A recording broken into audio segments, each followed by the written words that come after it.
Good evening students. Last लेक्चरमध्ये आपण basic स्रोतस म्हणजे काय किंवा त्याचं मूलस्थान म्हणजे काय असतं, स्रोतोदुष्टी जी सामान्य कारणे बघितली होती, सामान्य लक्षणे बघितली होती, स्रोतोदुष्टी म्हणजे काय आहे हे बघितलं होतं.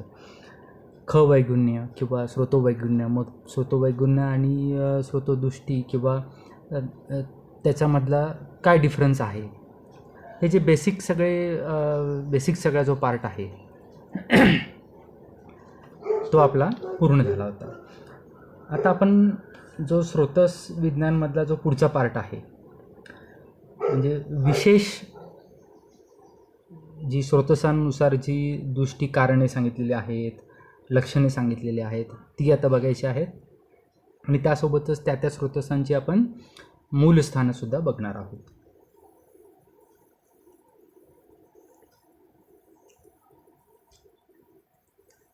तर आपण आता एक एक स्रोतस वाईज स्टार्ट करूया. पहिलं आहे प्राणवह स्रोतस.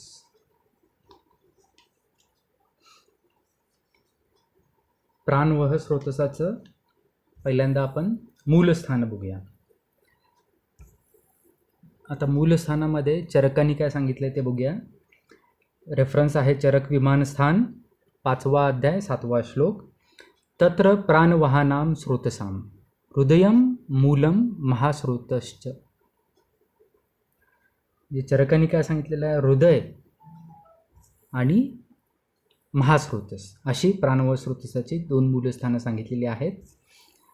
आणि सुश्रुतांनी काय सांगितलेलं आहे, तर प्राणवहे द्वे तयोर्मूलं हृदयं रसवाहिन्यश्च धमन्याः. रेफरन्स आहे सुश्रुत शारीर स्थान, 9वा अध्याय 12वा श्लोक. तर त्यांनी काय सांगितलेलं आहे, हृदय तर सांगितलेलंच आहे, चरकांनी पण सांगितलेलं आहे, तसं सुश्रुतांनी पण सांगितलेलं आहे. पण दुसरं काय त्यांनी मूलस्थान सांगितलेलं आहे, रसवाहिनी धमन्या. रसवाहिनी धमन्या सांगितलेल्या आहेत. आणि काही पाठांनुसार रसवाहिनी धमन्यांच्या ऐवजी प्राणवाही धमन्या असा सुद्धा काही पाठानुसार वर्णन केलेलं आहे. रसवाहिनी धमन्यांच्या ऐवजी प्राणवाही धमन्या तिथं सांगितलेल्या आहेत काही पाठांनुसार. हे झालं मूलस्थान. त्याच्यानंतर प्राणवह स्रोतसाची विशिष्ट दुष्टी कारणे बघूया आपण. म्हणजे हेतू, प्राणवह स्रोतस दुष्ट होतात, का दुष्ट होतात ते बघूया. तर हा रेफरन्स आलेला आहे चरक विमानस्थान, 5वा अध्याय 10वा श्लोक. श्लोक असा आहे, क्षयात संधारणात रौक्ष्यात व्यायामात क्षुधितस्य च प्राणवाहिनी दुष्यंती स्रोतांसी अन्यश्च दारुणैहि. 1 बाय 1 आपण आता प्रत्येक कारण बघूया. तर पहिलं आहे क्षयात. क्षयात म्हणजे काय, की काही कारणास्तव शरीरामध्ये काय होणार, धातुक्षय जास्त झाला तर काय होणार, त्याच्यामुळे वाताचा प्रकोप होणार आहे. आणि वाताचा प्रकोप झाला की प्राणवह स्रोतस दुष्ट होणार आहे. म्हणजे प्राणवह स्रोतसाचं दुष्टीकरणांपैकी पहिलं आहे क्षय, म्हणजे धातू क्षय. दुसरं आहे संधारणात. संधारण म्हणजे काय, की जे मलमूत्रादी जे अधारणीय वेग सांगितलेले आहेत, आपण जे आधी बघितलेले आहेत अधारणीय वेग, तर त्यांचं संधारण करणे म्हणजे त्या वेगांचा अवरोध करणे, निरोध करणे म्हणजे संधारणात येतं. पुढचं कारण आहे रौक्ष्याद, म्हणजे वृक्ष गुणात्मक आहार आणि विहाराचं अतिप्रमाणात सेवन करणे. त्यानंतर पुढचं कारण आहे व्यायामात. व्यायामात म्हणजे इथं काय घेणार आपण, की अतिप्रमाणात व्यायाम करणे. म्हणजे जे आपण आधी बघितलेलं आहे की व्यायाम कसा करावा, असं आयुर्वेदाने सांगितलेलं आहे की व्यायाम किती करावा, त्याचं पण प्रमाण, प्राकृत प्रमाण दिलेलं आहे. तर त्या प्रमाणापेक्षा जास्त व्यायाम करणे, किंवा प्रत्येकाची शक्ती वेगवेगळी असते, तर आपल्या शक्तीपेक्षा अधिक प्रमाणात व्यायाम करणे किंवा फ्रिक्वेंटली व्यायाम करणे, हे कारण येऊ शकतं प्राणवह स्रोतस दुष्टी कारणांमध्ये. त्यानंतर पुढचं आहे क्षुधितस्य च. म्हणजे क्षुधितस्य म्हणजे काय की अतिप्रमाणात उपाशी राहणे, म्हणजे अति उपवास. म्हणजे आपण बघतो की कुणाचा सोमवारी उपवास असतो, कुणाचा गुरुवारी असतो, कुणाचा शनिवारी असतो. तर एखादा जो आहे तो सारखा जो उपवास करत असेल तर त्याच्यामध्ये प्राणवह स्रोतस दृष्टी होऊ शकते. बरोबर. पुढचं जे आहे कारण ते स्रोतांशी अन्यही च दारुणेही. म्हणजे काय, ह्याचं टीकेमध्ये जास्त वर्णन आलेलं आहे. ते असं आहे की दारुणेही इत्यत्र कर्मभिही इति शेषः. म्हणजे काय की अन्य जे स्रोतस आहेत त्यांची जर दृष्टी झाली किंवा त्यांची कर्महानी झाली तर त्यांच्या दृष्टीमुळे पण प्राणवह स्रोतस दुष्ट होऊ शकते. अशा प्रकारे प्राणवह स्रोतसाची आपण विशिष्ट दृष्टीकारणे बघितलेली आहेत, हेतू बघितलेले आहेत. बरोबर. आता पुढचा पार्ट, कारणे झाले. बरोबर, दृष्टीकारणे झालेली आहेत. त्यानंतर दृष्टी लक्षणे कुठली कुठली. चरकांनी काय सांगितलेलं आहे, रेफरन्स आहे चरक विमानस्थान 5वा अध्याय 8वा श्लोक. श्लोक असा आहे, अतिसृष्टम अतिबद्धम कुपितम अल्पा अल्पम अभिष्णम वा सशब्दशूलम उच्छवसंतम दृष्ट्वा प्राणवहान्यस्य स्रोतांशी प्रदुष्टान इति विद्यात. 1 बाय 1 आपण आता प्रत्येक लक्षण बघूया. प्राणवह स्रोतस दृष्टी लक्षण. अतिसृष्टम.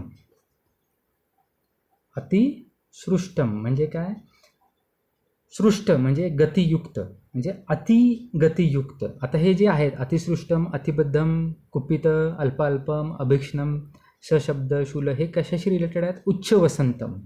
म्हणजे उच्छवसंतम म्हणजे काय, श्वासोश्वास, श्वास आत घेणे, श्वास बाहेर सोडणे, ह्याच्याशी रिलेटेड हे सगळे लक्षणं आहेत. तर अतिसृष्टम मध्ये काय येणार, अतिगतियुक्त श्वासोश्वास. अतिसृष्ट उच्छवसंतम म्हणजे श्वासोश्वासाचा वेग वाढतो. त्यालाच आपण कोरिलेट करायचं झालं तर कशाशी करू शकू, टॅकिपनिया किंवा हायपर ॲपनिया, म्हणजे ज्याच्यात रेस्पिरेटरी रेट वाढतो. ठीक आहे, हे प्राणवह स्रोत दृष्टी लक्षण आहे. पुढचं आहे अतिबद्धम. आता बद्ध म्हणजे काय की थांबणे. म्हणजे इथं काय अपेक्षित आहे की जो श्वासोश्वासाचा वेग आहे तो कमी होतो. बरोबर. ह्याला कोरिलेट कशाशी करणार, ब्रॅडिपनिया और ॲपनिया. ब्रॅडिपनिया म्हणजे काय, ब्रीदिंग जे आहे ते कमी होणे, ब्रॅडी होणे, म्हणजे स्पीड त्याचा कमी होतो. आणि ॲपनिया म्हणजे काय, रेस्पिरेशन ब्रीदिंग थांबणे. ठीक आहे, अतिबद्धम. पुढचं लक्षण आहे कुपितम. म्हणजे काय की कुपित म्हणजे खूप जोरात जास्त प्रकोप झालेला आहे. तर अशा प्रकारचा श्वासोश्वास म्हणजे अतिशय जोरात श्वासोश्वास. म्हणजे इथं काय आहे की फक्त स्पीड अपेक्षित नाही आहे, तर स्पीडसोबतच काय आहे, फोर्सफुल ब्रिदिंग. त्यालाच कोरिलेट कशाशी करणार आपण, हायपर व्हेंटिलेशन.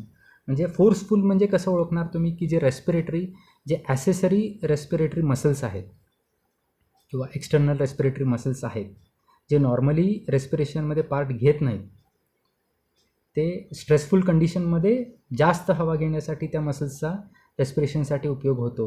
अशा मसल्सचा वापर करून जे रेस्पिरेशन फोर्सफुल होतं त्या प्रकारचं रेस्पिरेशन म्हणजे काय, कुपितम, अतिशय जोरात श्वासोश्वास घेणे. पुढचं लक्षण आहे अल्पा अल्पम. अल्प म्हणजे काय, अल्प म्हणजे थोडं, जे थोडा श्वासोश्वास म्हणजे थांबून श्वासोश्वास घेणे. ह्याला जर कोरिलेट करायचं झालं तर कशाशी करणार, इरेग्युलर ब्रिदिंग किंवा शालो ब्रिदिंग, उथळ, म्हणजे थोडं ब्रिदिंग करणे. म्हणजे डीप ब्रिदिंग नाही आहे, शालो ब्रिदिंग आहे. अशा प्रकारचं ब्रिदिंग अल्पा अल्पम उच्चवसंतम. त्याच्या पुढचं आहे अभिक्ष्णम. अभिक्ष्णम म्हणजे काय, ज्याच्यामध्ये दीर्घ श्वासोश्वास होतो. म्हणजे काय, प्रोलॉंग एक्सपिरेशन. प्रामुख्याने याच्यामध्ये काय येणार आहे, एक्झेलेशन जे आहे इनहेलेशनपेक्षा एक्झेलेशन जास्त प्रोलॉंग होतं, त्याला आपण म्हणणार अभिक्ष्णम. त्यानंतर पुढचं लक्षण आहे सशब्द. सशब्द उच्छ्वसंत म्हणजे काय, जो श्वासोश्वास आहे त्याच्यासोबत आवाजाची प्रचिती येणे. म्हणजे त्याला काय म्हणणार, कोरिलेट करायचं झालं तर विझिंग और स्ट्रायडॉर, म्हणजे श्वास सोडताना सुई सुई त्याच्यातनं आवाज येणे म्हणजे सशब्द उच्छ्वसंत. त्यानंतर पुढचं लक्षण आहे सशूल उच्छ्वसंत. म्हणजे काय की सकष्ट किंवा पीडायुक्त श्वासोश्वास.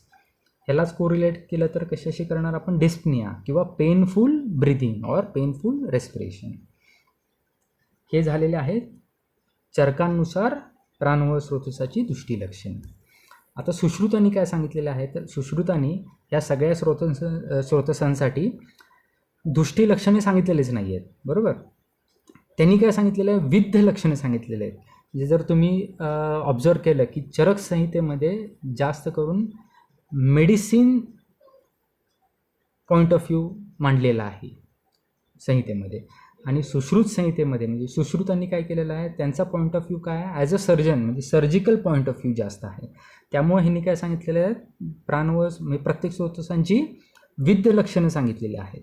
विद्ध म्हणजे काय की एखादा समजा ट्रॉमा झाला त्या स्रोतसाला, तर ते जे ट्रॉमा झाल्यामुळे जी लक्षणे उत्पन्न होणार आहेत दॅट इज विद्ध लक्षणे. किंवा एखादं सर्जरी झाली आणि सर्जरी करताना जर एखादं स्रोतस इंजर्ड झालं किंवा तिथं डॅमेज झाला एखादा स्रोतस, तर ती जी लक्षणे उत्पन्न होणार आहेत ती आहेत विद्ध लक्षणे, बरोबर. तर सुश्रुतांनी काय सांगितलेलं आहे, तत्र विद्धस्य आक्रोशन विनमन मोहन भ्रमण वेपनानी मरणम वा भवती. रेफरन्स आहे सुश्रुत शारीर 9/12. तर 1 by 1 आपण बघूया. पहिला आहे आक्रोश. आक्रोश म्हणजे काय, त्याचं टीकेमध्ये फर्दर एक्सप्लेनेशन दिलेलं आहे. आर्तस्वरैही रोदनम.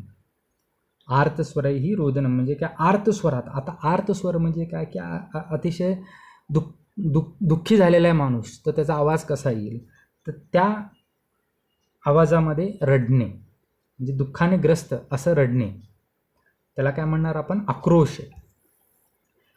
पुढचं लक्षण आहे विनमन. विनमन हे आपल्याला आधी येऊन गेलं होतं, ह्याचंच टीकेमध्ये फर्दर एक्सप्लेनेशन दिलेलं आहे. विशेषेन नमनम म्हणजे काय, विशेष स्वरूपात शरीर झुकणे किंवा वाकणे, ह्याला म्हणतात विनमन. पुढचं लक्षण आहे मोह. मोह म्हणजे मनसो वैचित्यम म्हणजे मनाची संभ्रमावस्था किंवा डिसओरिएंटेशन.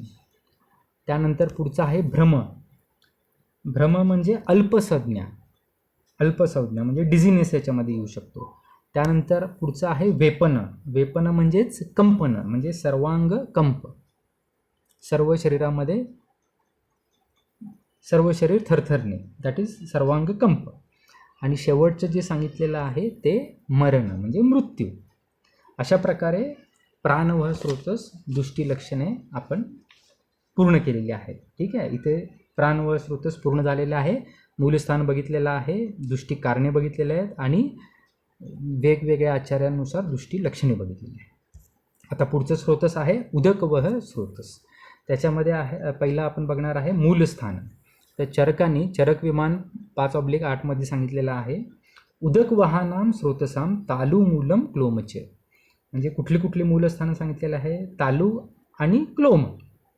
तर तालू म्हणजे काय की मुखातील वरचा भाग म्हणजे कुठला येणार आहे, पॅलेट म्हणजे तालू. आणि क्लोम म्हणजे काय की जे पिपासा स्थान आहे म्हणजे जिथे आपल्याला तहान लागते, म्हणजे काय असा कुठला पार्ट आहे की घसा म्हणजे फॅरिंग्स येणार, बरोबर.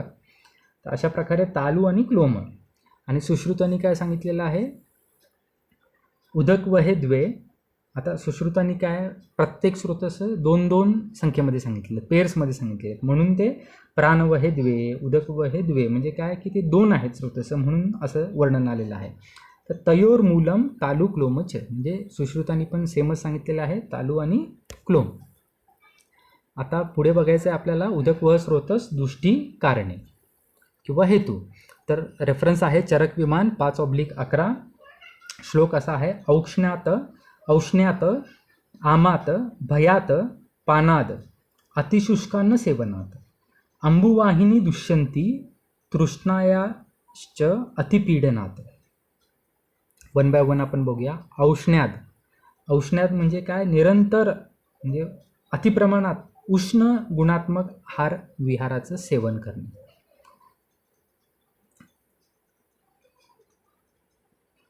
आता उष्ण विहार म्हणजे काय? की जास्त उन्हामध्ये भरपूर वेळ राहणे, उभे राहणे किंवा फिरणे, तर हा झाला उष्ण गुणात्मक विहार. आणि उष्ण आहारद्रव्य म्हणजे काय? की उष्ण गुणाचे आहारद्रव्य सेवन केल्यामुळे ह्या सगळ्यामुळे काय होणार आहे? डिहायड्रेशन होणार आहे. म्हणजे शरीरातलं पाण्याचं प्रमाण म्हणजे उदकाचं प्रमाण कमी होणार आहे. तर हे आहे दुष्टीकारणांमधलं पहिलं आहे औष्णाद. पुढचं आहे आमात म्हणजे आमदोषामुळे सुद्धा उदक व स्रोतस दुष्ट होतं.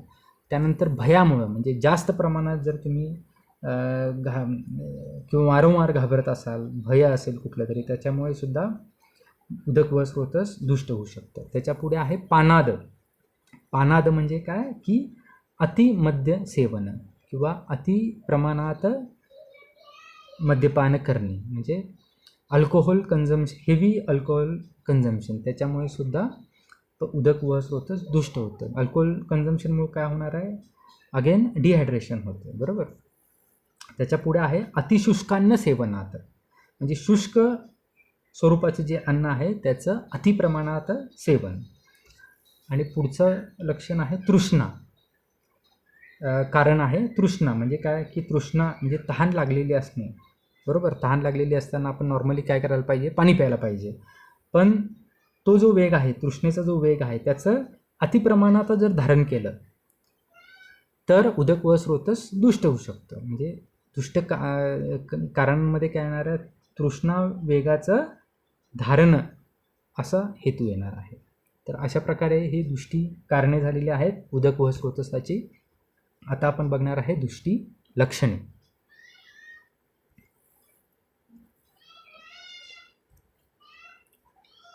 आता दुष्टी लक्षणांमध्ये रेफरन्स आहे चरक विमानस्थान 5/8.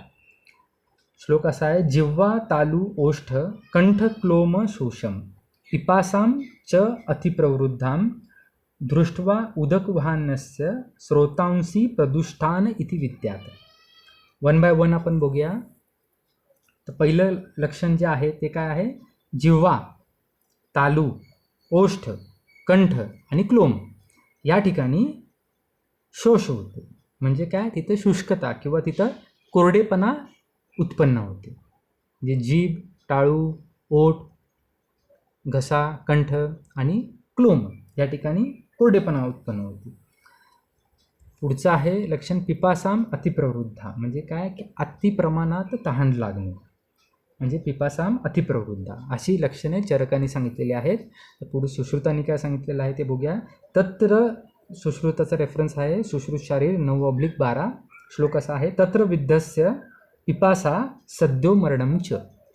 म्हणजे काय होतं की इथे पिपासा म्हणजे हे ऑलरेडी आलेलं आहे. तर ॲडिशनल कुठला आलेला आहे ते आपण बघूया. सद्य मरण म्हणजे जर उदक व स्रोतस दुष्ट झालं तर तात्काळ मृत्यू होऊ शकतो. सुश्रुतांनी या प्रकारचं लक्षण दुष्टी लक्षण सांगितलेलं आहे. अशा प्रकारे उदक व स्रोतस आपलं पूर्ण झालेलं आहे. आता पुढचं बघायचं आहे तिसरं अन्न वह स्रोतस. अन्न वह स्रोतसाचं मूल स्थान बघूया आपण. पहिल्यांदा रेफरन्स आहे चरक विमानस्थान 5/8 श्लोक. श्लोक असा आहे. अन्नवाहनाम स्रोतसाम आमाशयो मूलम वामम च पार्श्वम. म्हणजे काय? की आमाशय आणि वाम पार्श्व अशी दोन मूलस्थानं चरकांनी सांगितलेले आहेत. तर सुश्रुतांनी काय सांगितलेलं आहे? अन्नवहे द्वे तयोर्मूलम आमाशयो अन्नवाहिनश्च धमन्याः. रेफरन्स आहे सुश्रुत शारीर 9/12. तर ह्याने काय सांगितलेलं आहे? आमाशय तर आलेलंच आहे, त्याच्यासोबत अन्नवाहिनी धमनी असं मूलस्थान सुश्रुतांनी सांगितलेलं आहे. आता पुढे आपण दुष्टी कारणे बघूया किंवा दुष्टी हेतू बघूया. चरकांनी रेफरन्स आहे चरक विमानस्थान 5/12 12वा श्लोक. इथे मिसप्रिंट झालेली आहे, 11वा नाही आहे, 12वा श्लोक. श्लोक असा आहे, अतिमात्रस्य च अकाले च अहितस्य च भोजनात अन्नवाहिनी दुष्यंती वैगुण्यात पावकस्य च. आता वन बाय वन आपण बघूया. अतिमात्रस्य म्हणजे काय, की अतिमात्रेत भोजन करणे. त्यानंतर अकाले भोजन करणे म्हणजे काय, की एखाद्याचं टायमिंग 1 वाजता तू कायम जेवत असेल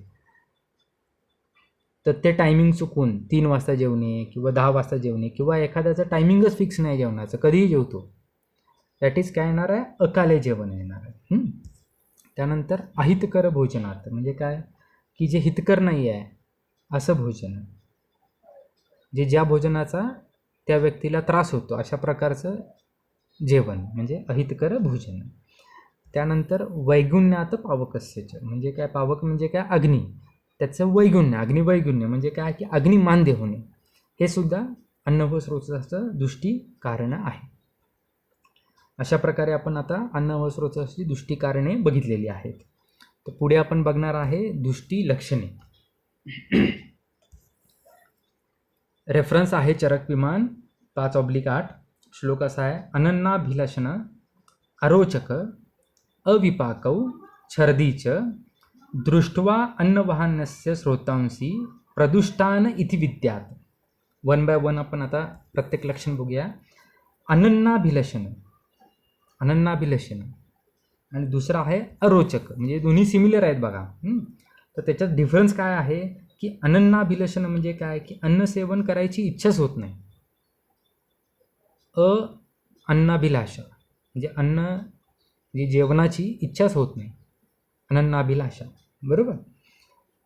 आणि अरोचक म्हणजे काय, की अरुचीचं जे टीकेमध्ये वर्णन आलेलं आहे, चरक चिकित्सा 16/14, त्याच्या टीकेमध्ये अरुचीचं वर्णन आलेलं आहे. तर ते काय आहे, नित्येन इव प्रार्थित अन्नभक्षण असामर्थ्यम उच्यते. म्हणजे काय, की एखादी गोष्ट किंवा एखादा खाद्यपदार्थ जो तुम्हाला खूप आवडत असेल, बरोबर, तो दिला तरी ते खाण्यामध्ये असमर्थता असते, म्हणजे ते सुद्धा खाल्लं जात नाही. आवडणारा पदार्थ, खाद्यपदार्थसुद्धा खाल्ला जात नाही, असं वर्णन आलेलं आहे अरोचक. अरोचक म्हणजे असं वर्णन आलेलं आहे. पुढचं आहे अविपाक. अविपाक म्हणजे काय, जे आपण अन्न खातो ते पचत नाही. त्यानंतर छर्दी म्हणजे काय, वारंवार उलट्या होतात. ही झाले चरकांनी सांगितलेली आहेत दुष्टी लक्षण. आता सुश्रुतांनी काय सांगितलेलं आहे, तर तत्र विद्यस्य आदमानं शूलो अन्नद्वेष छर्दी पिपासा अंध्यम मरणम च. वन बाय वन बघूया. जे ॲडिशनल आलेले आहेत ते बघूया आपण. आदमानं, आदमानं म्हणजे काय बघितलेलं आहे आपण आधी, पोटफुगी. शूल, आता इथं शूल म्हणजे काय, सर्वांग शूल अपेक्षित आहे का, तर नाही.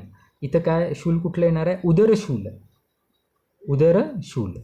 त्यानंतर पुढचं लक्षण आहे अन्नद्वेष म्हणजे काय, की जेवणाचा तिटकारा येणे किंवा जेवणाबद्दल द्वेष निर्माण होणे, दॅट इज अन्नद्वेष. त्यानंतर पिपासा म्हणजे काय, अतिप्रमाणात तहान लागणे. आणि अंध्यम, अंध्यम म्हणजे डोळ्यासमोर अंधारी येणे, अंध्यम म्हणजे डोळ्यासमोर अंधारी येणे. आणि शेवटचं आहे मरणम म्हणजे मृत्यू. अशा प्रकारे अन्न व स्रोतसाची दुष्टी लक्षणे आपण बघितलेली आहे.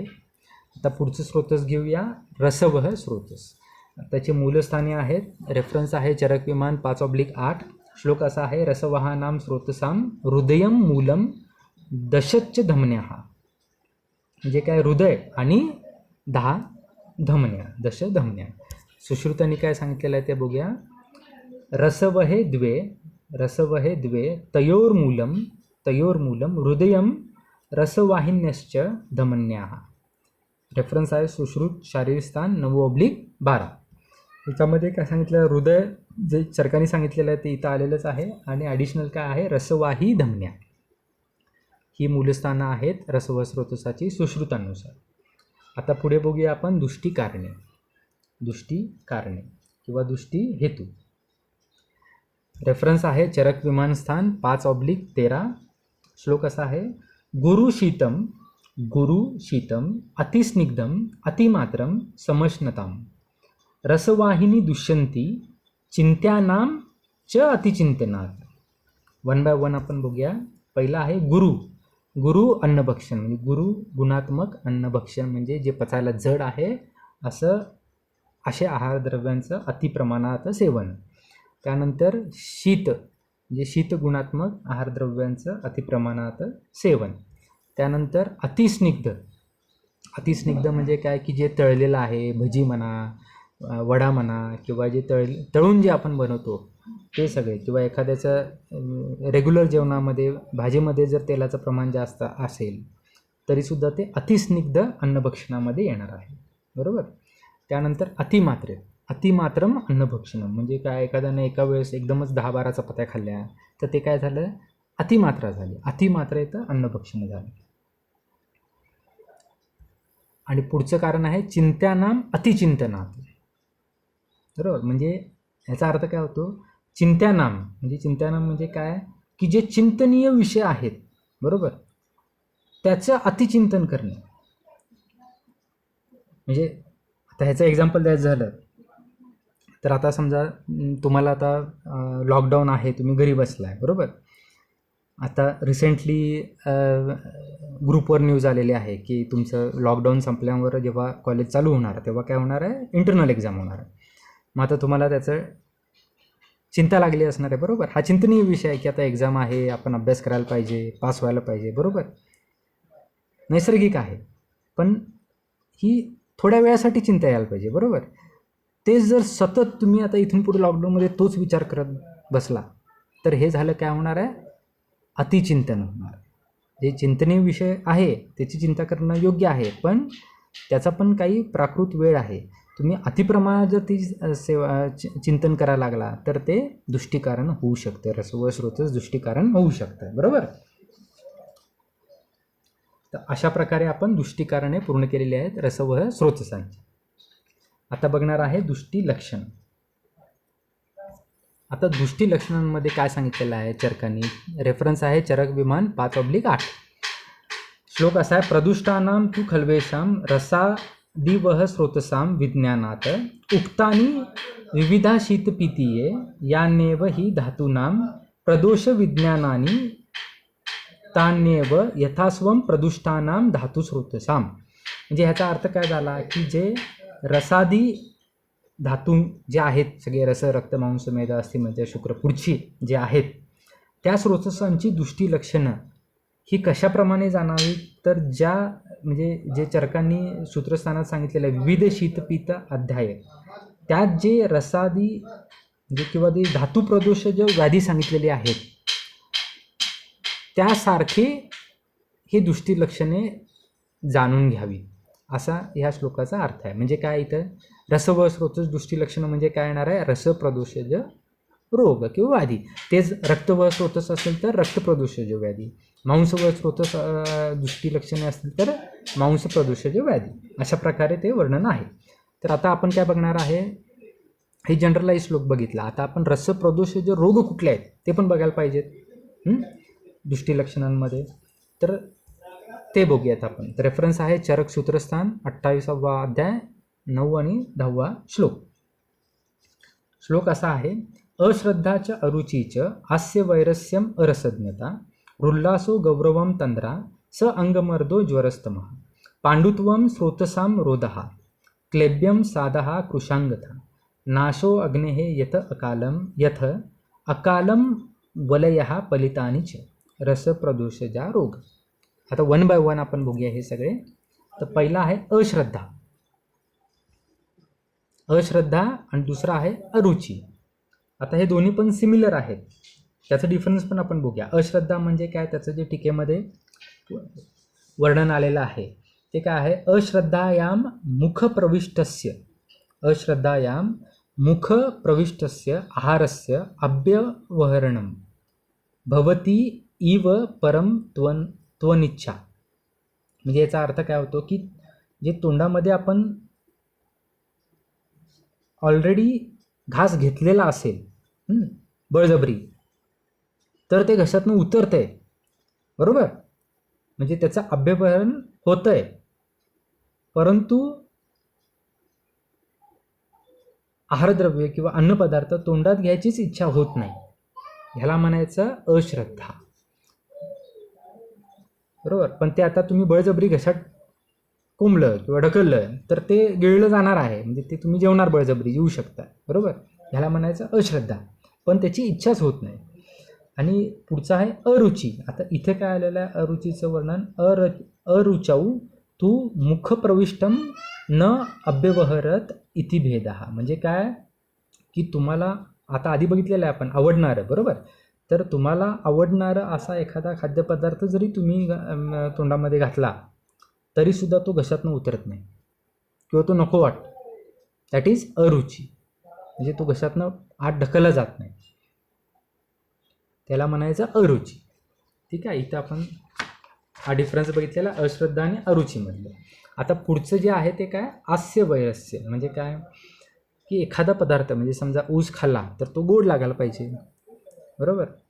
कैरी खाल्ली तर तो आंबट लागायला पाहिजे. पिकलेला आंबा खाल्ला गोड असेल तर गोड लागायला पाहिजे. बरोबर. म्हणजे योग्य त्याच्यामध्ये जो योग्य म्हणजे रस आहे त्याची प्रचिती येणार आपल्याला. बरोबर. तर हास्य वैरस्य म्हणजे काय की जो योग्य रस आहे त्या आहारद्रव्यामध्ये तो सोडून दुसऱ्या रसाची चव येते आपल्याला किंवा दुसऱ्या रसाचीच प्रचिती येते. म्हणजे ह्याला काय म्हणणार, बेचवपणा, जिभेला बेचवता येणे. म्हणजे आपण खातोय गोड पण आपल्याला कडवट लागणे, ह्याला म्हणायचं हास्य वैरस्य. पुढचं लक्षण आहे अरसज्ञता. म्हणजे काय की आपण खातोय पण त्याला काय चवच येत नाही, म्हणजे रसाची प्रचितीच होत नाही, चवच लागत नाही. दॅट इज अरसज्ञता. पुढचं लक्षण आहे रुल्लास म्हणजे मळमळ किंवा लालासराव. गौरव म्हणजे अंगगौरव, म्हणजे अंग बोजड होते. त्यानंतर तंद्रा व तंद्री अर्धसुप्तावस्था. अंगमर्द म्हणजे सगळ्या अंगामध्ये मर्दन केल्यासारखी पीडा, अंगमर्दन. पुढचं लक्षण आहे ज्वर. म्हणजे लक्षणपेक्षा हे रसप्रदूषज व्याधी आहेत, रोग आहेत, तेच आपण रसदुष्टी लक्षणे म्हणून जाणून घ्यायचे आहे. बरोबर. तर ज्वर आहे पुढचं लक्षण. त्यानंतर त्याच्या पुढचं आहे तम म्हणजे ज्ञान अभाव म्हणजे कोमा. त्यानंतर पांडुत्व म्हणजे सगळं अंग फिके पडतं, त्याचा वर्ण जो आहे तो फिका होतो. त्यानंतर स्रोतसांचा अवरोध होतो. त्यानंतर क्लैब्य म्हणजे नपुसंकता. पुढचं लक्षण आहे साध म्हणजे अंगसाध, अंग गळून गेल्यासारखं वाटतं. कृशांगता म्हणजे सगळं शरीर कृश होतं, बारीक होतं, काटकुळा होतो. बरोबर. आणि त्याच्या पुढं आहे नाशो अग्नी म्हणजे अग्निनाश किंवा अग्नी मांद्य. आता पुढचं लक्षण आहे अकाल वलय. म्हणजे काय की जसं आपलं वय वाढेल, बरोबर, तसं काय होतं, चेहऱ्यावर सुरकुत्या पडतात आणि केस पांढरे होतात. बरोबर. हे काय होणार, माणूस म्हणजे ओल्ड झाल्यानंतर म्हणजे वृद्ध झाल्यानंतर ह्या गोष्टी होतात. पण अकाल म्हणजे काय की अगदी तरुण वयातच होत असेल किंवा लहानपणी जर त्या प्रकारचं जर चेहऱ्यावर सुरकुत्या येत असतील त्याला काय म्हणायचं, अकाल वलय. आणि त्याचप्रमाणे अकाल पलित म्हणजे लहानपणी किंवा तरुणपणी किंवा जे योग्य वेळ आहे त्याच्या आधीच जर केस पिकत असतील म्हणजे काय, केसांचा रंग पांढरा होतो, तर त्याला म्हणायचं अकाल फलित. अशा प्रकारे चरकांनी सांगितलेली दुष्टी लक्षणं किंवा रसप्रदोषज व्याधी किंवा रोग आपण आता बघितलेले आहेत. आता सुश्रुतांनी काय सांगितले ते बघूया. रेफरन्स आहे सुश्रुत शारीरस्थान 9वा अध्याय 12वा श्लोक. श्लोक असा आहे, तत्र विद्धस्य शोषः प्राणवः विद्धवच मरणम तलिंगानीच. जिथे ॲडिशनल कुठले आले, शोष म्हणजे काय, मुखशोष म्हणजे तोंडाचा कोरडेपणा. आणि पुढे काय सांगितलेलं आहे, प्राणवह विद्ध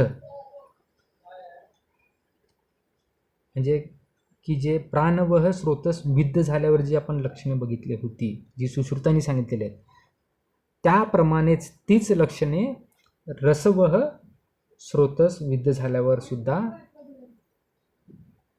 दिसून येतात असं सुश्रुत सांगतात. आणि शेवटचं आहे मृत्यू. हे लक्षण आहे सुश्रुतांनी सांगितलेलं रसवह स्रोतस विद्ध लक्षणांमध्ये येतं. अशा प्रकारे रसवह स्रोतस आपण बघितलेला आहे. आता आपण पुढे जाऊयात रक्तवह स्रोतसाकडे.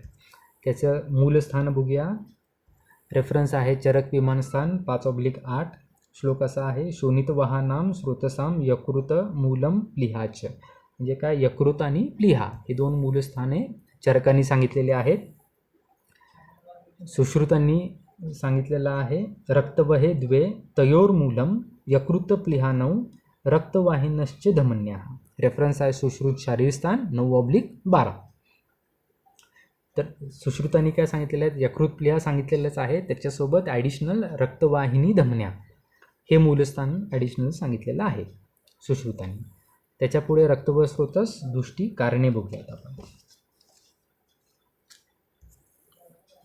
रेफरन्स आहे चरक विमानस्थान 5/14. श्लोक असा आहे, विदाहीन अन्नपानानी स्निग्धोष्णानी द्रवानीच रक्तवाहिनी दुष्यंती भजताम च आतप अनलव. 1 बाय 1 आपण कारणं बघूयात. पहिला आहे विदाही अन्नपान. त्याचं सुश्रुत सूत्रस्थान 21/21 याच्या टीकेमध्ये विदाही अन्न म्हणजे काय आहे तर त्याचं वर्णन आलेलं आहे. विदाही इति यद अम्लोद्गार दाह तृष्णा प्रभूतीन उदीर्य पृच्छ्रात पाकम उपगच्छती तद विदाही. म्हणजे विदाही म्हणजे काय की ज्या आहारद्रव्यांचं सेवन केल्यानंतर जेव्हा त्यांचं पचन होतं, त्या पचन झाल्यानंतर त्या आहारद्रव्यांचा प्रभूत मात्रेमध्ये म्हणजे काय अधिक मात्रेमध्ये अम्लोद्गार, दाह आणि तृष्णा म्हणजे तहान इत्यादी लक्षणांची उत्पत्ती होते, त्या आहारद्रव्यांना विदाही आहारद्रव्य असं म्हणायचं. मग त्याचे परत सुश्रुत उत्तरस्थान 50/3-5 श्लोक आहे. त्याच्या टीकेमध्ये 3 ते 5 जे श्लोक आहे त्याची जी टीका दिलेली आहे त्याच्यामध्ये उदाहरणं पण दिलेली आहेत. कुठली आहेत विदाही आहाराची उदाहरणं कुठली आहेत तर मरीच म्हणजे काय मिरे, सर्षप म्हणजे मोहरी आणि मद्य अल्कोहोल, तर ह्यांचं अधिक मात्रेत सेवन हे विदाही आहाराचे उदाहरणं झाले. आता पुढचं कारण बघूया आपण, स्निग्ध म्हणजे स्निग्ध गुणात्मक आहारद्रव्यांचं अतिसेवन. त्यानंतर उष्ण वीर्यात्मक आहारद्रव्यांचं अतिसेवन म्हणजे उष्ण. त्यानंतर द्रव म्हणजे आहारामध्ये अत्याधिक प्रमाणामध्ये द्रव पदार्थांचं सेवन. त्यानंतर आतप म्हणजे काय अत्याधिक प्रमाणात आतप सेवन. आतप म्हणजे काय सूर्यातप किंवा रविप्रकाश म्हणजे सूर्याचा प्रकाश याचं सेवन जास्त प्रमाणात करणे म्हणजे काय उन्हामध्ये जास्त वेळ बसणे किंवा फिरणे याला म्हणतात आतप सेवन. त्यानंतर अनल, पुढचं आहे अनल सेवन. म्हणजे अनल म्हणजे काय अग्नी, म्हणजे अग्नी महाभूत भूयिष्ठ म्हणजे अग्नी महाभूत प्रधान जी द्रव्य आहेत त्यांचं अतिप्रमाणात सेवन. म्हणजे अशी द्रव्य कुठले, चित्रक आहे, भल्लातक आहे यासारख्या द्रव्यांचं सेवन. किंवा विहारात्मक काय येणार आहे, अतिप्रमाणात स्वेदन करणे किंवा शेकोटी जवळ बसून शेकणे किंवा आता तर सगळ्यांच्या घरी म्हणजे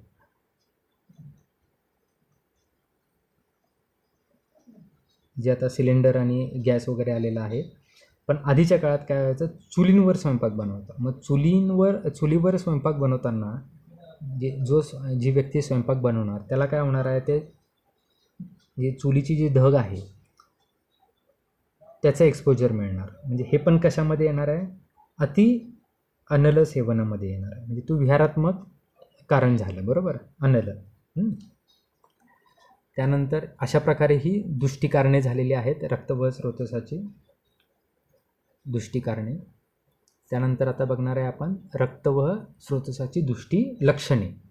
त्याच्यामध्ये रक्तवह स्रोतसाची दुष्टी लक्षणं म्हणजेच काय, रक्त प्रदूषित रोग.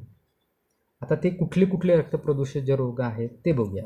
रेफरन्स आहे चरक सूत्रस्थान 28/11 ते 13 श्लोक असा आहे, वक्षन्ते रक्तदोषजाः कुष्ठविसर्प पीडका रक्तपित्तम असृग्धराः गुदमेड्रास्य पाकश्च प्लीहा गुल्मोथ विद्रदी नीलिका कामला व्यङ्गाः पिप्लवाः तिलकालकाः दद्रुः चर्मदलं श्वित्रं पामाकोट अस्रमण्डलं रक्तप्रदूषात जायन्ते. आता वन बाय वन आपण बघूया. तर पहिला आहे कुष्ठ. कुष्ठ म्हणजे काय? त्वचाविकार. याचं डिटेल आपण पेपर 2 मध्ये बघणार आहे, कुष्ठव्याधी. त्यानंतर विसर्प. विसर्प पण आपण डिटेलमध्ये बघणार आहे. विसर्प हा व्याधी आहे. त्यानंतर पीडका. पीडका. त्यानंतर रक्तपित्त हा व्याधी. त्यानंतर अश्रुकदर. अश्रुकदर म्हणजेच रक्तप्रदर. पुढचं लक्षण आहे गुद मेढ्र अस्य पाक. म्हणजे काय की त्या त्या ठिकाणी अल्सरेशन होऊन जखमा होतात, म्हणजे गुद मेढ्र आणि मुख पाक. त्यानंतर पुढचं आहे प्लिहा. प्लिहा म्हणजे प्लिहा वृद्धी येणार इथे. पुढं आहे गुल्म. गुल्म हा रोग येणार आहे, गुल्म हा व्याधी. त्यानंतर विद्रदी म्हणजे ॲप्सेस किंवा विद्रदी व्याधी होणार आहे. त्यानंतर पुढचं लक्षण आहे नीलिका. नीलिका म्हणजे काय की चेहरा सोडून जे इतर शरीरावर व्यंग जे आपण बघितलं होतं त्याच्यासारखा, म्हणजे काळा डाग मोठा, त्याची उत्पत्ती होणे म्हणजे नीलिका. पुढचं येणार आहे कामला. कामला हे लक्षण दिसून येणार. त्यानंतर व्यंग. पुढचं आहे व्यंग. व्यंग म्हणजे काय की चेहऱ्यावर काळा डाग येणे, म्हणजे आपण बोलीभाषेत त्याला वांग म्हणतो. तर ते म्हणजे व्यंग इथं लक्षण आहे. त्याच्या पुढं आहे पिप्लव. पिप्लव म्हणजे काय? त्याचं जे टीकेमध्ये वर्णन आलेलं आहे चरकसूत्रस्थान 18/25 मध्ये. पिप्लव हा जटुला इथे प्रसिद्ध आहे. म्हणजे पिप्लव हेच जटुला किंवा जतुमनी अशा नावाने पण प्रसिद्ध आहे. मग त्याच्यामध्ये काय असतं की वेदनारहित, अगदी बारीक बारीक पण उन्नत. म्हणजे काय? उन्नत म्हणजे काय की जो सरफेस आहे स्किनचा त्याच्यावरती प्रोट्रूड झालेले म्हणजे बाहेर आलेले असे उन्नत, रक्तवर्णी, खरबडीत, म्हणजे जे तुम्ही त्याला स्पर्श केला तर ते काय खरबडीत लागतात अशा प्रकारच्या चकत्या, मंडल, चट्टे, असं वर्णन आलेलं आहे पिप्लवाचं. त्यानंतर पुढचं आहे तिलकालका. तिलकालका म्हणजे काय की स्किनवर तिळासारखं काळे डाग उठतात पण थोडे मोठे असतात आणि ते वेदनारहित असतात, त्याला तिलकालका म्हणतात. त्याच्या पुढे आहे दद्रू. म्हणजे हा चरकानुसार जे क्षुद्रकुष्ठ सांगितलेले आहेत त्याचाच एक प्रकार आहे. त्याच्यामध्ये लाल रंगाचे पुरळ उठतात आणि त्याला कंडू असतो जास्त दद्रूमध्ये. हे डिटेल आपण त्या त्या व्याधीमध्ये म्हणजे क्षुद्रकुष्ठांमध्ये हे सगळे बघणार आहे. त्यानंतर चर्मदल हा पण चरकानुसार सांगितलेला क्षुद्रकुष्ठाचा प्रकार आहे. याच्यामध्ये तांबड्या रंगाची किंवा रक्तवर्णी कंडूयुक्त पीडिका उत्पन्न होते, त्याला खाज असते अशी पीडिका उत्पन्न होते आणि स्पेसिफिकली जे आहे त्याच्यात तीव्र स्पर्शासहत्व असतं, म्हणजे त्याला हात लावू देत नाही एवढं त्याच्यामध्ये पेन असतं आणि दाह पण असतो. पुढचं लक्षण आहे श्वित्र. हा कुष्ठ प्रकार आहे चरकाने सांगितलेला. याच्यामध्ये काय पांढरे डाग स्किनवर उठतात, त्यालाच आपण कोरिलेट कशाची केलं आहे ल्युकोडर्मा किंवा विटिलिगो, म्हणजे कोड उठतो हे आपण बोलीभाषेत जे म्हणतो ना, पांढरे डाग किंवा मोठा पॅच उठतो पांढऱ्या रंगाचा, तर त्याला आपण श्वित्र म्हणणार. त्यानंतर पामा.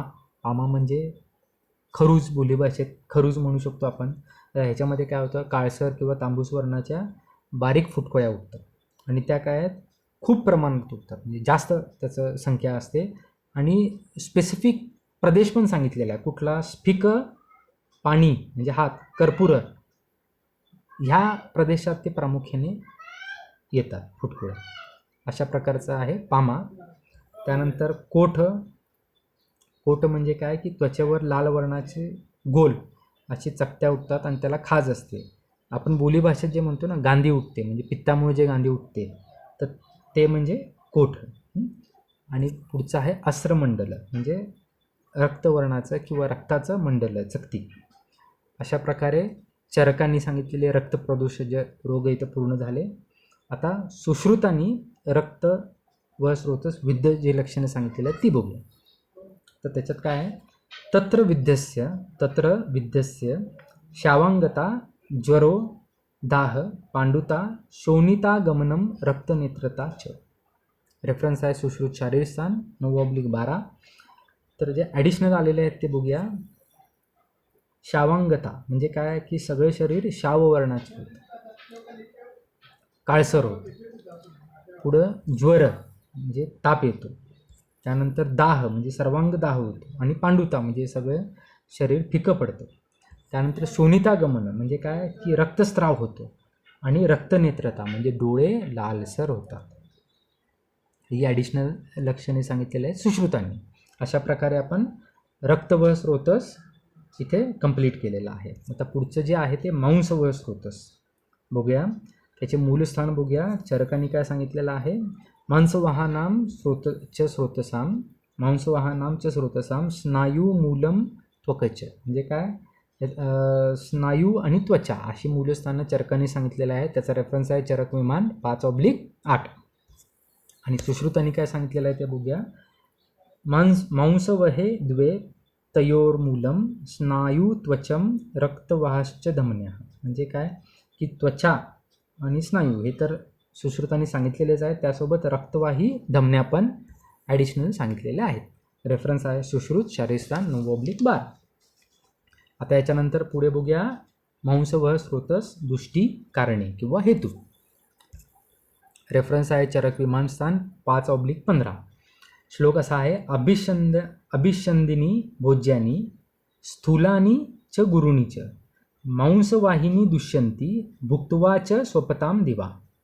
1 बाय 1 बघूया. अभिषंदी आहार. आता अभिषंदी आहार ह्याचं जे वर्णन सुश्रुत सूत्रस्थान 46/51 ह्याच्या टीकेमध्ये आलेलं आहे. तर अभिषंदी आहार म्हणजे काय की ज्याच्यामुळे दोष धातू मल स्रोतसाम क्लेद प्राप्ती जननम म्हणजे काय, दोष धातू मलादींच्या ठिकाणी क्लेदाची उत्पत्ती करणारं असं आहारद्रव्य म्हणजे अभिषंधी. म्हणजे एक्झाम्पल द्यायचं झालं तर दही सेवन किंवा दही आलं, बासुंदी आली, श्रीखंड आलं, हे सगळे अभिषंधी आहारामध्ये झालं. बरोबर.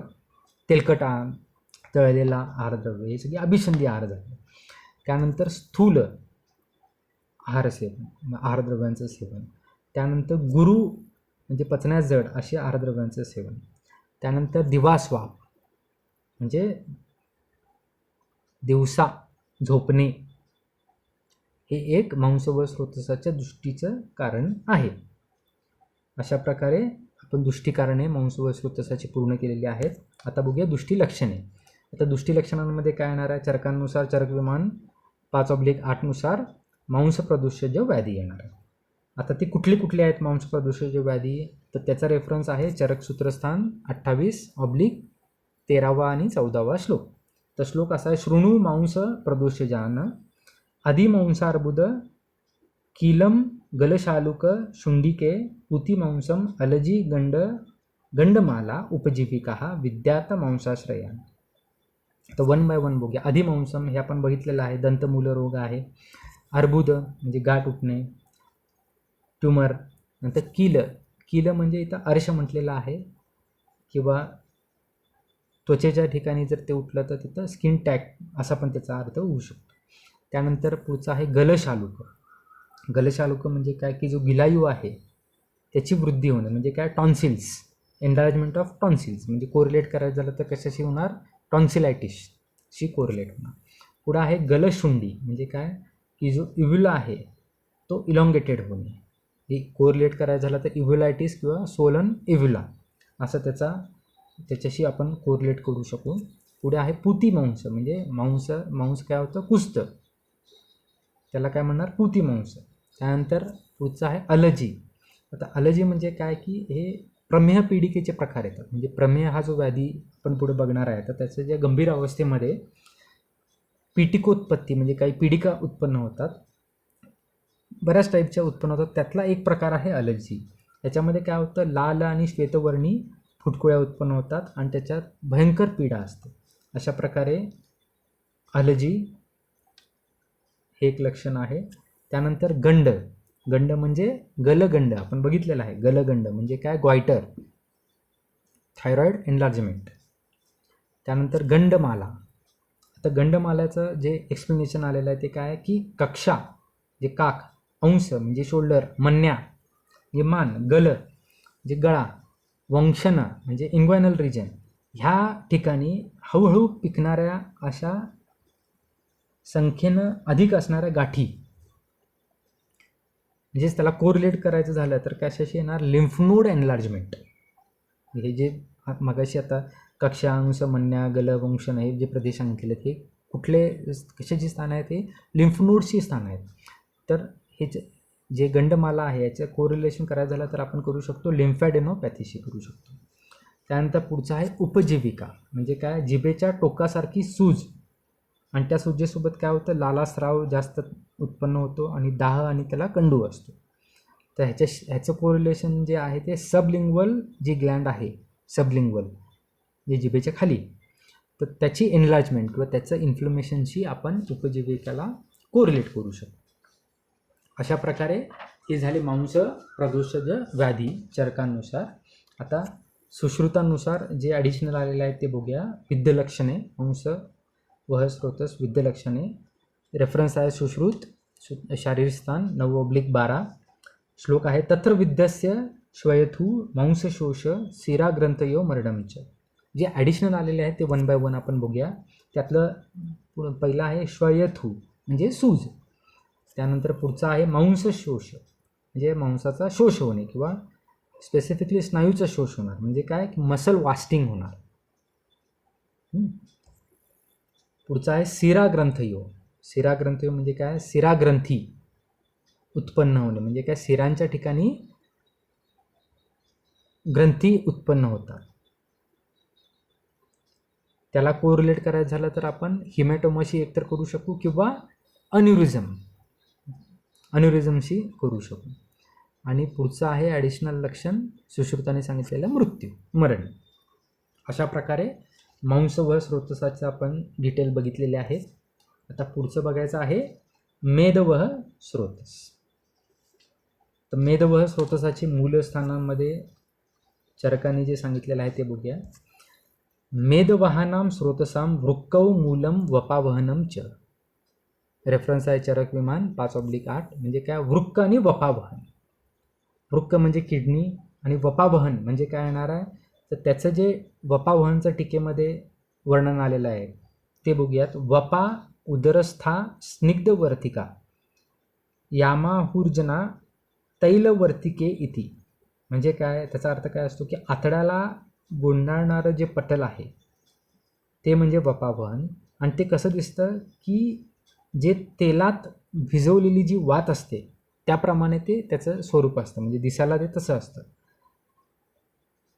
त्याला वपावहन म्हणतात. म्हणजे कोरिलेट करायचं झालं तर मिसेंट्रीशी आपण त्याला कोरिलेट करू शकतो. सुश्रुतांनी काय सांगितलं ते बघूया. रेफरन्स आहे सुश्रुत शारीर 9/12. मेदो वहे द्वे तयोर्मूलम कटी वृक्कौच. म्हणजे काय, कटी आणि वृक्क असं 2 मूलस्थानं सांगितलेली आहेत. आता बघूया दुष्टी कारणे मेदवह स्रोतसाची. रेफरन्स आहे चरक विमान 5/16. श्लोक आहे अव्यायामात दिवास्वप्नात मेद्यानामच अतिभक्षणात मेदोवाहिनी दुष्यंती वारुण्याश्च अतिसेवनात. 1 by 1 आपण कारणं बघूया. पहिला आहे अव्यायामात, म्हणजे बैठे लाईफस्टाईल, सेडिमेंटरी लाईफस्टाईल, म्हणजे काय बाबा हालचालच नाही, नुसतं बसून असतो, त्याला म्हणणार अव्यायामात. दुसरा आहे दिवास्वप्नात, म्हणजे नुसतं बसून तर असतोच पण दिवसा झोपतोय पण, म्हणजे दिवास्वप्नात.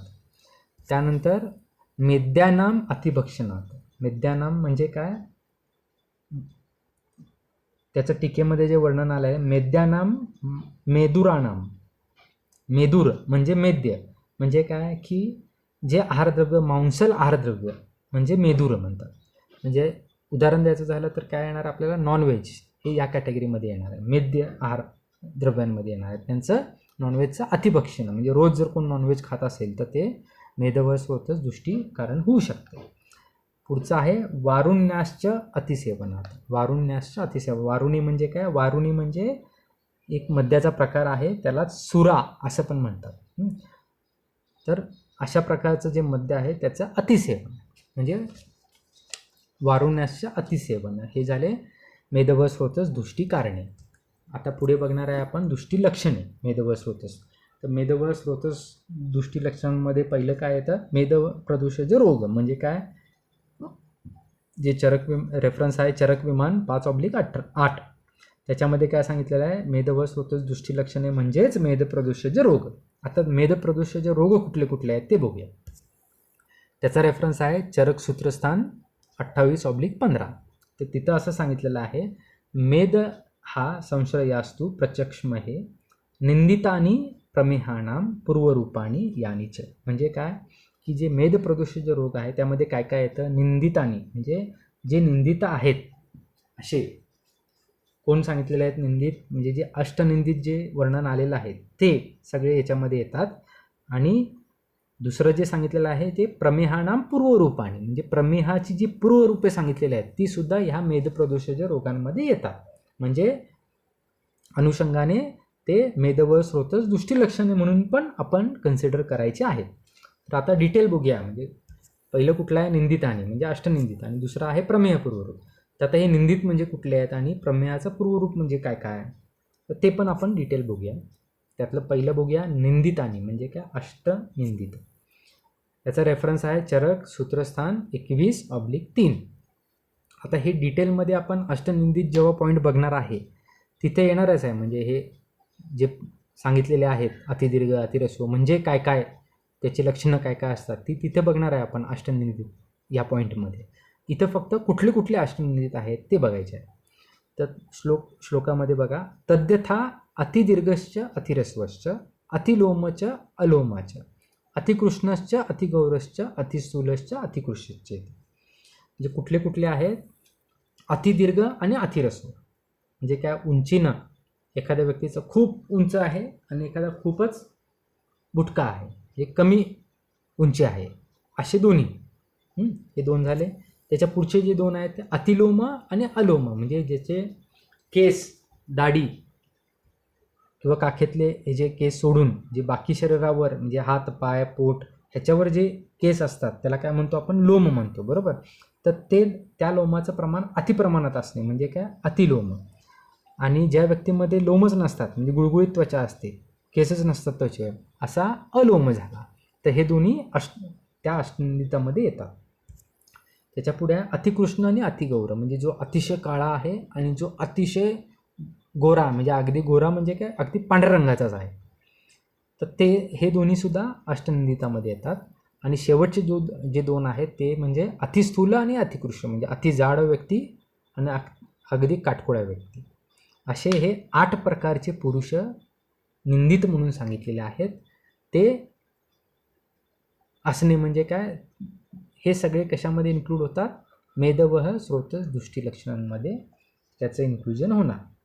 आता पुढचं जे सांगितलेलं आहे की प्रमेयाचे पूर्वरूप ते आपण डिटेलमध्ये बघूया. तर रेफरन्स आहे चरक निदानस्थान. 2 ठिकाणी प्रमेयाच्या पूर्वरूपांचं वर्णन आलेलं आहे, निदानस्थानात पण आलेलं आहे आणि चिकित्सा स्थानात पण आलेलं आहे. तर आता आपण पहिला निदानस्थानातलं बघूया. चरक निदानस्थान 4/47.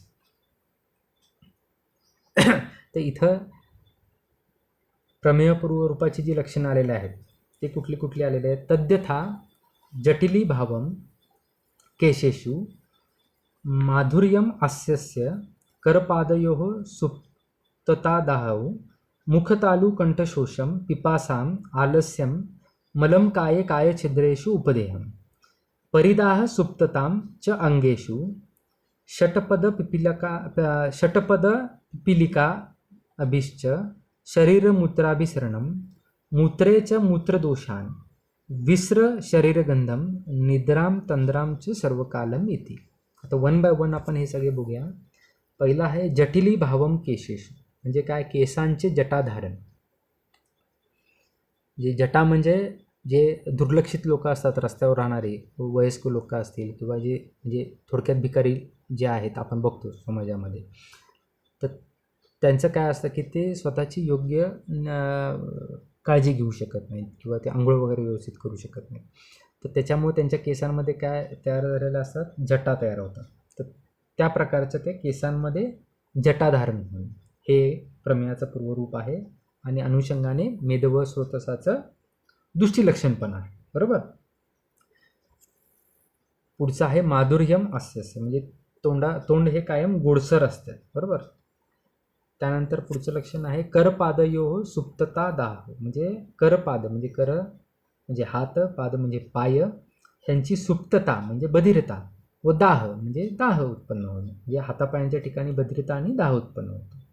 पुढं आहे पिपासा पुढं आहे मुखतालू कंठशोष म्हणजे मुख हे तोंड, तालू कंठ या ठिकाणी शोष उत्पन्न होतो, म्हणजे तोंड तालू आणि घसा हे कोरडे पडतात, तिथं कोरडेपणा उत्पन्न होतो. त्यानंतर पुढचा आहे पिपासा म्हणजे तहान जास्त लागणे. त्याच्या पुढचा आहे आलस्य म्हणजे आळशीपणा जास्त येणे. त्याच्या पुढं आहे मलम काय छिद्रेषु उपदेह म्हणजे काय की शरीरात मलोत्पत्ती अधिक होते. मल म्हणजे काय, इथं पुरुष नाही आहे, वेगवेगळ्या ठिकाणी वेगवेगळे मल सांगितलेले आहेत, तर त्यांची उत्पत्ती अधिक होते. आणि त्यांची उत्पत्ती अधिक झाल्यामुळं त्या त्या शरीर छिद्रामध्ये, म्हणजे कुठली शरीर छिद्र, जसं डोळे आहेत, कान आहेत, नाक आहेत, तर हे जे म्हणजे शरीर छिद्र आहेत, या ठिकाणी जो मल असणार आहे त्या मलामुळं, त्याच्या अधिक उत्पत्तीमुळं काय होणार आहे, ती शरीर छिद्र आवृत्त झाल्यासारखी दिसून येतात, म्हणजे लिप्त होतात त्या मलामध्ये. म्हणजे काय, डोळ्यांमध्ये घाण एवढी येते की ते डोळे आवृत्त झाल्यासारखे वाटतात त्या घाणामुळे. किंवा कानातला जो मूळ आहे तो जास्त प्रमाणात उत्पन्न झाल्यामुळं कानांना तो आवृत्त करतो, लिप्त करतो. अशा प्रकारे हे लक्षण आहे मलम काय छिद्रेषु उपदेह. पुढचं आहे अंगेषु परिदाह सुप्तता म्हणजे अंग हे 10 युक्त आणि बधिर होतं. त्याच्या पुढचं हे आहे षटपद पिपिलिका अभिश्च शरीरमूत्राभिसरण म्हणजे काय की शरीराभोवती, म्हणजे शरीराभोवती किंवा उत्सर्जित जे मूत्र आहे त्याच्या भोवती मुंग्या किंवा माशा या फिरतात किंवा त्याच्याकडे आकर्षित होतात जास्त करून, असं हे लक्षण आहे षटपद पिपिलिका अभिश्च शरीरमूत्राभिसरण. पुढचं आहे मूत्रेचं मूत्रदोषान म्हणजे काय, मूत्र हे दोषयुक्त असतं. त्याच्या पुढचं आहे शरीरगंधम विश्रम म्हणजे शरीराचा घाणेरडा वास येतो. आणि पुढचा आहे सर्व काल निद्रा तंद्रा म्हणजे काय, कायम निद्रा आणि तंद्रा यांची प्रचिती येते, म्हणजे कायम झोपावं असं वाटतं, कायम एखादा व्यक्ती तंद्रेत असतो. तर हे अशा प्रकारे प्रमेयाची पूर्वरूप आपण बघितलेलं आहे निदान स्थानात. हेच आपण काय म्हणणार, मेद व स्रोतसाची दृष्टी लक्षणे पण ह्यांना आपण कन्सिडर करणार. आता त्याप्रमाणेच निदान स्थान सोडून अजून चिकित्सा स्थानामध्ये पण काही ॲडिशनल प्रमेयाचे पूर्वरूपे चरकांनी सांगितलेले आहेत. त्याचा रेफरन्स आहे चरक चिकित्सा 6 श्लोक नंबर 13 आणि 14. आता श्लोक असा आहे स्वेदोह अंगगंधा शिथिलांगता च शय्यासन स्वप्नसुखे रतिश्च ऋण नेत्र जिह्वा श्रवण उपदेहो घनांगता केशनखातिवृद्धिः शीतप्रियत्वं गलतालुशोषो माधुर्यम आस्ये करपाददाह भविष्यतो मेहगदस्य रूपम मूत्रे अभिधावंती पिपिलकाश्च. म्हणजे ह्याच्यात काही जी निदान स्थानात आलेली लक्षणं आहेत ती ह्याच्यात पण आलेलीच आहेत. ॲडिशनल कुठली कुठली आहेत ती आपण बघूया. तर स्वेद म्हणजे अतिप्रमाणात स्वेदाची प्रवृत्ती होणे. शिथिलांगता म्हणजे सगळं शरीर हे शिथिल होतं. त्यानंतर पुढचा आहे शय्यासन स्वप्न सुखे रतिश्च म्हणजे काय की शय्या झोपणे, बसणे म्हणजे आसन, स्वप्न म्हणजे स्वप्न बघणे आणि रतिश्च म्हणजे मैथुन करणे, ह्यांच्या प्रती विशेष इच्छा उत्पन्न होते. असं आहे शय्यासन स्वप्न सुखे रतिश्च. त्यानंतर घनांगता म्हणजे शरीर जाड होतं, घन होतं म्हणजे स्थूल होतं, जाडी वाढते. त्यानंतर केश नख अतिवृद्धी म्हणजे केस आणि नखांची अतिवृद्धी होते. शीत प्रियत्व पुढचं लक्षण आहे शीतगुणात्मक आहार विहार आवडतो, त्याला म्हणायचं शीत प्रियत्व. अशा प्रकारे मेद व स्रोतसाची जी दृष्टी लक्षणं आहेत जी चरकांनी सांगितलेली आहेत ती आता इथं पूर्ण होतात. आता आपण बघणार आहे सुश्रुतांनी काय एक्स्ट्रा सांगितलेले आहेत मेद व स्रोतस विद्य लक्षणांमध्ये. रेफरन्स आहे सुश्रुत शारीर 9/12. श्लोक असा आहे तत्र विद्यस्य स्वेदागमनम स्निग्धांगता तालुशोषः स्थूलशोफता पिपासा च. ज्याच्यात काही पिपासा हे आधी आलेलंच आहे, ॲडिशनल जे आलेलं आहे ते आपण बघूया इथे. तर त्यातमध्ये स्निग्धांगता म्हणजे अंग स्निग्ध होतं आणि स्थूलशोफता म्हणजे काय कठीण शोथ म्हणजे सूज. सूजमध्ये पण कठीण आणि मृदू असे 2 टाईप असतात. कठीण म्हणजे काय की जो बोटाने दाबल्यावर तिथं खड्डा पडत नाही तो काय कठीण शोथ झाला. आणि जो मृदू म्हणजे काय की बोटाने आपण ते तिथला पार्ट दाबला तर काय होणार तिथं खड्डा पडणार आहे, म्हणजे काय pitting and non pitting oedema. तर इथं कठीण शोथ म्हणजे काय कोरिलेट करणार आपण नॉन पिटिंग एडिमा. तर अशा प्रकारे आपण आता मेद व स्रोतसापर्यंत आलेलो आहोत. म्हणजे प्राण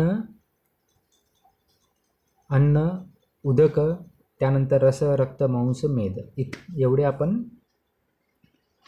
कंप्लीट केलेलं आहेत. आतापर्यंतचे जे स्रोतस आहेत त्याचे आपण काय काय बघितले, मूलस्थानं बघितलेले आहेत, दृष्टी कारणे बघितलेले आहेत आणि दृष्टी लक्षणं बघितलेली आहेत. तर आजचं लेक्चर आपण इथंच थांबूया.